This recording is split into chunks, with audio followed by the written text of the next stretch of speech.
Hello everyone, welcome to my channel. நம்ம இந்த வீடியோவில் எல்லாமே ரவுண்ட் 1, ரவுண்ட் 2, ரவுண்ட் 3 மொத்தமாக 3 ரவுண்டுக்கு நடக்க போகிற கவுன்சிலிங் ப்ராசஸ். அப்புறம் எல்லாமே இந்த வீடியோ நம்ம டீட்டெயிலாக பார்க்கலாம். ரவுண்ட் 1 சீட் கிடச்சவங்க, ரவுண்ட் 1 சீட் கிடைக்காதவங்க, ரவுண்டு 2 யார் போகலாம் எல்லாமே பார்க்கலாம். எல்லாமே கிராஸ் போர்ட்டலில் உள்ள டீட்டெயில் பற்றி தான் கொடுக்க போகிறேன்.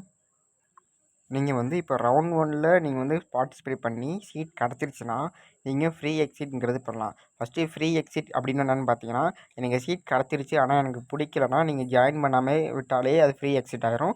அதான் ஃப்ரீ எக்ஸிட்.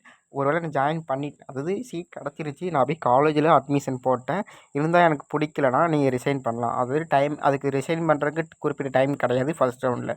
அடுத்தது பார்த்தீங்கன்னா, நீங்கள் அலோடு டு எக்ஸிட்னா நீங்கள் அதை ஃப்ரீ எக்ஸிட் பண்ணிக்கலாம். உங்களுக்கு எந்த ஒரு பெனால்ட்டி எதுவுமே கிடையாது. நான் ஃபஸ்ட் ரவுண்டில் சீட் கிடச்சிச்சு, ஜாயின் பண்ணிவிட்டேன். நீங்கள் வேணான்னு சொல்லிட்டு வரலாம். ஒருவேளை சீட் கிடச்சி நான் அட்மிஷன் போடாமல் இருந்தாலுமே ஆட்டோமேட்டிக்காக அது கேன்சல் ஆயிரும். ஸோ நீங்கள் ரவுண்டு 2க்கு நீங்கள் எலிஜிபிளாக இருக்கீங்க. ரவுண்டு 2வில் பார்த்தீங்கன்னா எல்லாருமே அலோடு பண்ணலாம். இப்போ பார்த்தீங்கன்னா ரவுண்டு 2வில் என்னென்னா, ரவுண்ட் 2வில் நான் ரீஅலாட்மெண்ட் போகிறேன். ரீஅலாட்மெண்ட் என்னென்னா, எனக்கு சீட் கிடச்சிருச்சு, இருந்தாலும் பெட்டர் காலேஜ் நான் சூஸ் பண்ணுறேன்னா அந்த காலேஜுக்கு போங்க. அதுதான் ரீஅலாட்மெண்ட். ஒருவேளை ஃபஸ்ட் ரவுண்டில் எனக்கு சீட் கிடச்சி, செகண்ட் ரவுண்டில் எனக்கு சீட் கிடச்சிருச்சுன்னா நீங்கள் ஃபஸ்ட் ரவுண்டில் உள்ள சீட்டை நீங்கள் விட்டுட்டு ரவுண்டு 2, அதாவது ரவுண்டு 2வில் சீட் கிடைக்கும் போது நீங்கள் அதுக்கு ஜாயின் பண்ணி தான் ஆகணும். நீங்கள் ஒருவேளை இங்கே ரவுண்டு 2வில் வேணாம், ரவுண்டு 1ல் கிடைச்சி காலேஜே ஓகே அப்படின்னு சொன்னாலுமே ஏற்றுக்க மாட்டாங்க. ரவுண்டு 1ல் காலேஜுக்கு போயிடும், ரவுண்டு 2வில் காலேஜ் மட்டும் தான் நீங்கள் எடுக்க முடியும்.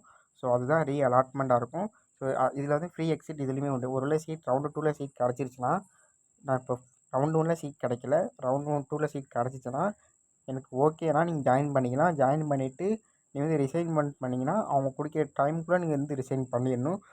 ஒருவேளை நான் ரவுண்டு 2வில் ஜாயின் பண்ணாமல் இருக்கேன், ஆனால் சீட் கிடச்சிருக்குன்னா நீங்கள் ஃப்ரீ எக்ஸிட் ஆகலாம். அதாவது நீங்கள் எதுவுமே பண்ணாமல் ஆட்டோமேட்டிக்காக ஃப்ரீ எக்ஸிட் ஆகிரும். இதான் ரவுண்டு 2க்கான எலிஜிபிளாக லிஸ்ட்டாக கூட இருக்கலாம். ஸோ கேண்டிடேட் நீங்கள் கொஞ்சம் தெளிவாக இருந்துக்கணும். நான் சொல்கிறது திரும்பவுமே அதை தான் சொல்கிறேன். ரவுண்ட் 1ல் எனக்கு சீட் கிடச்சிருச்சு, நான் அதை ஜாயின் பண்ணிவிட்டு நீங்கள் இருக்கீங்கன்னா, இப்போ நான் ரவுண்டு 2வில் பெட்டர் காலேஜ் சூஸ் பண்ணுறேன்னா அதுக்கு பேர் ரீஅலாட்மெண்ட். நீங்கள் ஒரு வேளை ரவுண்டு 2வில் சீட் கிடச்சிச்சின்னா நீங்கள் ரவுண்ட் 1ல் கிடச்ச காலேஜை விட்டுட்டு ரவுண்ட் 2வில் காலேஜில் ஜாயின் பண்ணணும். ஒருவேளை ரவுண்ட் 1ல் சீட் கிடச்சிருக்கு, ரவுண்ட் 2வில் சீட் கிடக்கலன்னா நீங்கள் ரவுண்ட் 1ல் கிடச்ச சீட்டை நீங்கள் ரீட்டைன் பண்ணிக்கலாம். இதுதான் ரீஅலாட்மெண்ட்டுக்கான ரூல்ஸ் அண்ட் ரெகுலேஷன். இப்போ ஒருவேளை எனக்கு ரவுண்டு 1ல் சீட் கிடைக்கல அப்படின்னா நீங்கள் ஆட்டோமேட்டிக்காக ரவுண்டு 2க்கு எலிஜிபிள் ஆகிருவீங்க.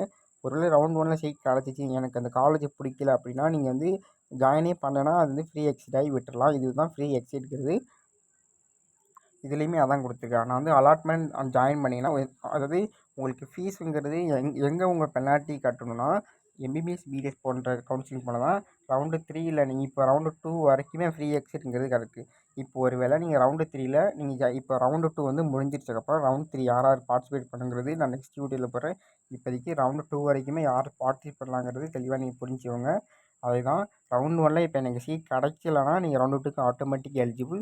ரவுண்ட் 1ல் சீட் கிடச்சிருக்கு ஆனால் பெட்டர் காலேஜ் சூஸ் பண்ணுறேன்னா நீங்கள் ரவுண்டு 2வில் நீங்கள் ரீஅலாட்மெண்ட் பண்ணலாம். ஒரு ரவுண்ட் 1ல் சீட் கிடச்சிருக்குன்னு ரவுண்ட் 1ல் சீட்டை நான் வேணாங்கிறீங்கன்னா நீங்கள் ஃப்ரீ எக்ஸாக விட்டுடலாம், ஆட்டோமேட்டிக்காக எக்ஸிட் ஆகிரும். ஸோ நீங்கள் பயப்பட தேவையில்லை. ஆனால் நீங்கள் ரவுண்டு 2வில் போடுற ரீஅலாட்மெண்ட் போடுற ஸ்டூடெண்ட் கேர்ஃபுல்லாக போடுங்க. ஒரு வேளை பெட்டர் காலேஜ் மட்டும் எது வேணுமோ அதை மட்டும் போடுங்க. நீங்கள் தப்பாக எதாவது கொடுத்துட்டிங்கன்னா அது காலேஜ் அலாட் ஆகிச்சுன்னா நீங்கள் ஜாயின் பண்ணி தான் ஆகணும், வேறு வழியே இல்லை. ஸோ அதனால் நீங்கள் தெளிவாங்கிறத சூஸ் பண்ணி தான் போகணும். இந்த காலேஜ் கண்டிப்பாக கிடச்சா சூஸ் பண்ணுவேன் அப்படின்னா மட்டும் நீங்கள் ரீஅலாட்மெண்ட் போடுங்க. அது மற்றபடி எல்லா காலேஜுமே ஃபில் பண்ணிட்டு கிடச்சிச்சின்னா நீங்கள் கண்டிப்பாக ஜாயின் பண்ணணும். ரவுண்ட் 1ல் இந்த சீட்டுமே நீங்கள் விட்டுருவீங்க. அதுதான் ரூல்ஸ் அண்ட் ரெகுலேஷனுங்க. அதே மாதிரி இந்த 5000ரூவாங்கிற அட்வான்ஸ் டியூஷன் ஃபீஸுங்கிறது காலேஜ் அது என்னென்னு பார்த்துக்கோங்க. அது ஏன்னா நீங்கள் காலேஜ் கட்ட வேண்டிய டியூஷன் ஃபீஸ்னால் அது முன்கூட்டியே கட்ட வேண்டிய பணம். இப்போ ரவுண்ட் 1ல் கட்டிட்டேன், ரவுண்ட் 2வில் கட்டணும்னா கிடையாது, ஒரு வாட்டி பே பண்ணால் போதும். இந்த ஃபீஸ் நீங்கள் சீட் கிடைக்காம விட்டுட்டிங்கன்னா உங்களுக்கு ரீஃபண்ட் ஆகிடும். சீட் கிடச்சிச்சின்னா நீங்கள் ஜாயின் பண்ணக்கூடிய காலேஜில் டியூஷன் ஃபீஸ் கட்டுற போது இந்த 5000ரூவாங்கிறது மைனஸ் பண்ணிட்டு தான் மீத பணத்தை தான் நீங்கள் காலேஜில்ங்கிறது பே பண்ணுற மாதிரி இருக்கும். ஸோ இதுதான் 5000 டியூஷன் ஃபீஸ்னால் என்னங்கிறது இது மட்டும் தெரிஞ்சுக்கோங்க. நீங்கள் ஒரு எதுவுமே கிடைக்கலாம் உங்களுக்கு ரீஃபண்ட் ஆகிடும், கொல்லப்படாதீங்க. ரீஃபண்டுங்கிறது எல்லா ப்ராசஸும் முடிஞ்சதுக்கப்புறம் ரீஃபண்ட் நடக்கும். இந்த ப்ராஸ்பெக்டால் தெளிவாக கொடுத்துருக்காங்க. ரவுண்டு 1, ரவுண்டு 2 யார் எலிஜிபிள், ரவுண்ட் 3 நடக்கும்போது கண்டிப்பாக உங்களுக்கு நான் சொல்கிறேன். எல்லோருமே நல்லபடியாக காலேஜ் சூஸ் பண்ணி போடுங்க. நிறைய சீட் கிடச்சிட்டு கமெண்ட் பண்ணுறீங்க. சீட் கிடச்ச எல்லாருக்குமே கங்க்ராச்சுலேஷன். ரவுண்ட் 2லையும் பாருங்கள். இது ஏதாவது ஹெல்ப் வேணுமா கமெண்ட் பண்ணுங்கள். கண்டிப்பாக நான் உங்களுக்கு ஹெல்ப் பண்ணுறேன். நம்ம சேனலை சப்ஸ்கிரைப் பண்ணுங்கள், லைக் பண்ணிடுங்க. நீங்கள் எவ்வளோ சப்போர்ட் பண்ணி அந்த அளவுக்கு நான் அப்டேட்டான வீடியோஸ் உங்களுக்கு கொடுப்பேன். Thank you everyone.